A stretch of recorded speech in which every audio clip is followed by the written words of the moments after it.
Today I wanted to do a video showing off some very interesting books that I found recently at a local thrift store. So I got a box right here. It's not completely full. Some of the titles have already been processed by myself. But I just wanted to kind of show off the kind of things that are available and that frankly a lot of people don't really recognize has any sort of value, whether it be historically or even monetarily, for example. But I think it's really cool. So let me start off with, let's see. Perfect. So I got this really cool book here, showing off the cover. It's one by Theodore Sturgeon. And basically, Sturgeon was a writer who was about the same generation as Isaac Asimov, Robert Heinlein, and Arthur C. Clarke. I believe he served in the Navy, and he was quite a talented writer. In fact, a lot of people consider Sturgeon's works as sort of literature in the guise of science fiction. And actually, there's a really interesting set of books. I think it's by North Atlantic, it's a publisher. It's an older set. And they collect all of Heinlein's short stories. It's about 12 volumes, 13 volumes. The last one coming out, I believe, in 2009.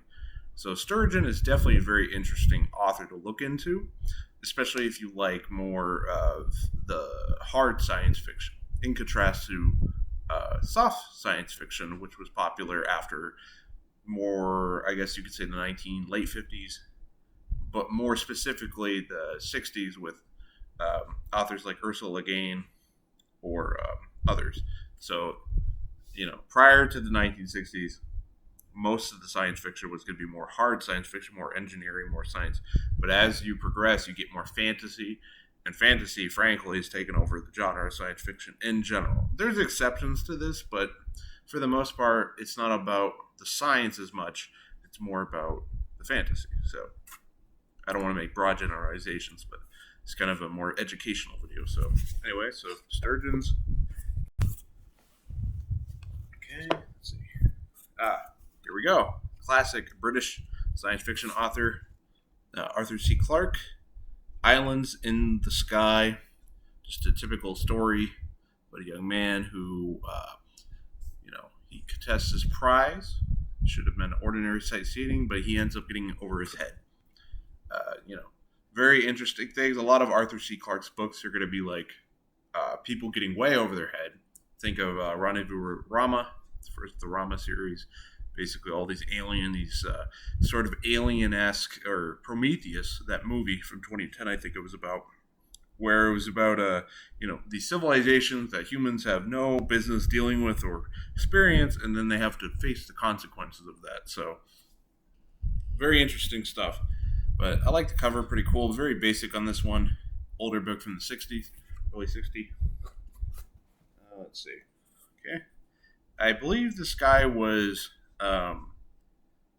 he might be American, but he might be, I don't know. I think this guy was an early author, Ray Cummings, a Brand New World.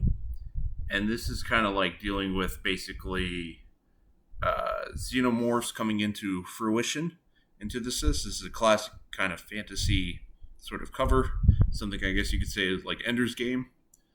And basically they have to deal with all sorts of crazy stuff going on, and should we trust the aliens? It's the motif that it's going with. So it's kind of cool. But all you'll notice in all these books also today, the covers are amazing. Like, I personally prefer this sort of hand-drawn art that's not as complicated, more impressionistic, I guess you could say. But, the modern science fiction has more, variations. It's digital art. A lot of this was hand-drawn. So there's definitely a certain value to that. Show off. Your next book, The Star King, a very famous novel by Jack Vance.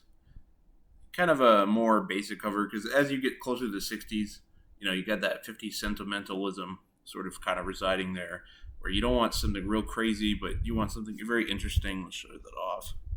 So it's kind of basic, but very good. Famous novel. One thing I appreciate is they have like advertisement on the back of this, so you want to keep collecting these kind of books, it's very easy to do so. Okay.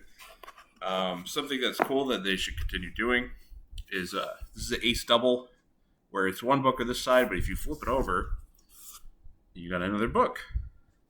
Just look at that cover. Just absolutely fantastic.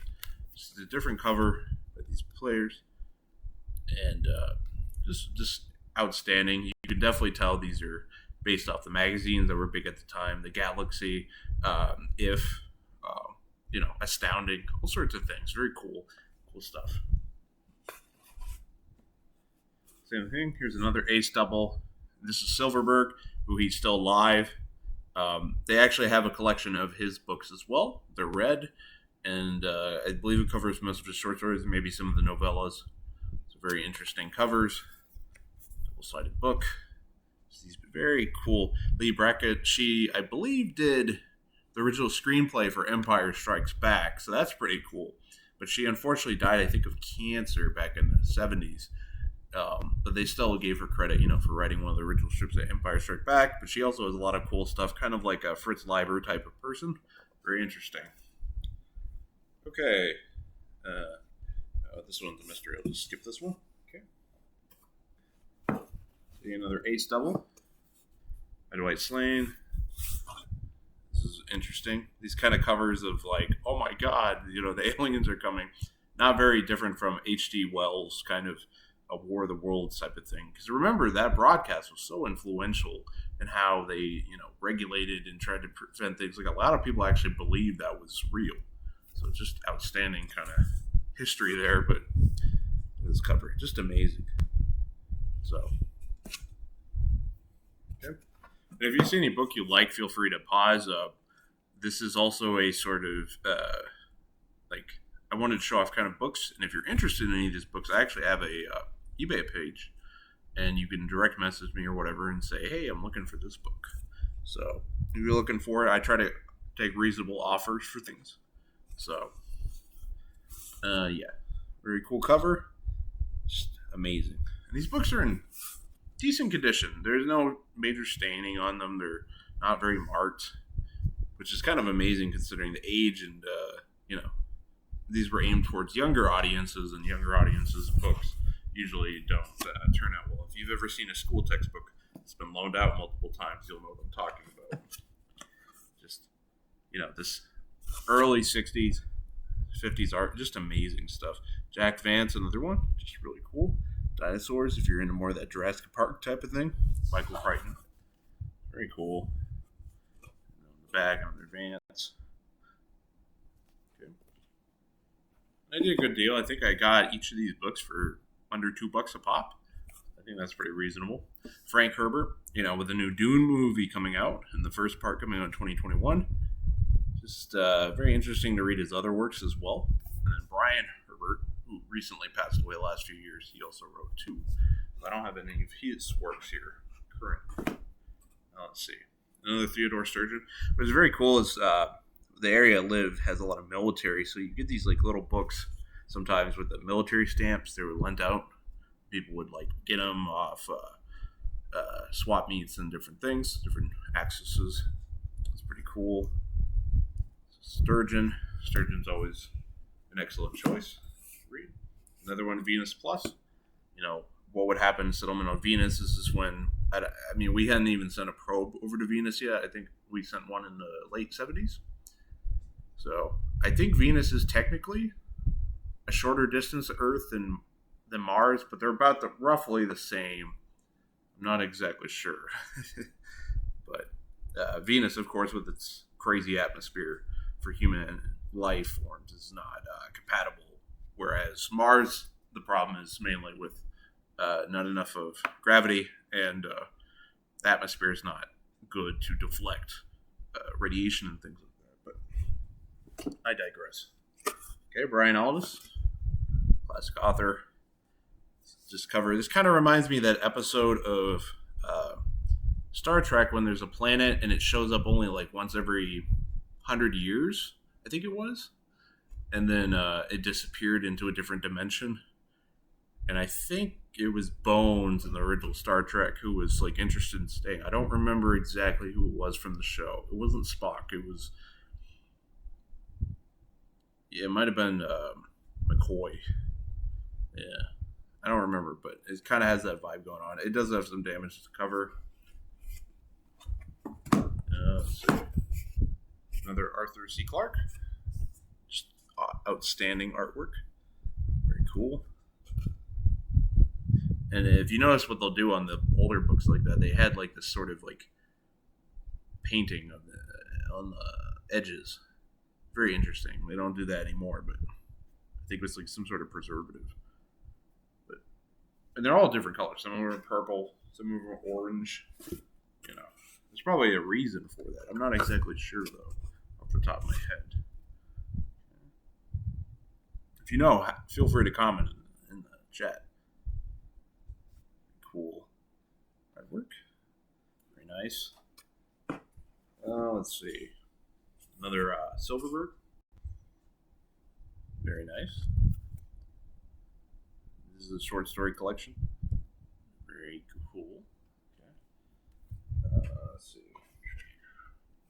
Fritz Leiber. This is more fantasy science fiction. Very cool. You know, this is part of his Wizardry series. Classic author. Just up there with Tolkien. Very cool. Very cool stuff. Let's see. Yeah, another Wizardry book. You gotta love the art of it. It's just amazing. Really, it's Van Vogt. More pulpy, kind of in the same category as Joseph A. Farmer, even Orson Scott Card. You know, currently. Very interesting guy, very pulpy. If you like that kind of thing, Van Vogt is a good choice. Look into. And then, yeah, a very nice cover from the 1960s. You can see the very psychedelic type aspect to it. Very cool. So, all right, everybody. This video went a little longer than I expected, but I hope you enjoyed seeing those different books. And if you're interested, feel free to DM me. And anyways, thanks for watching, and I hope you learned something and found this interesting.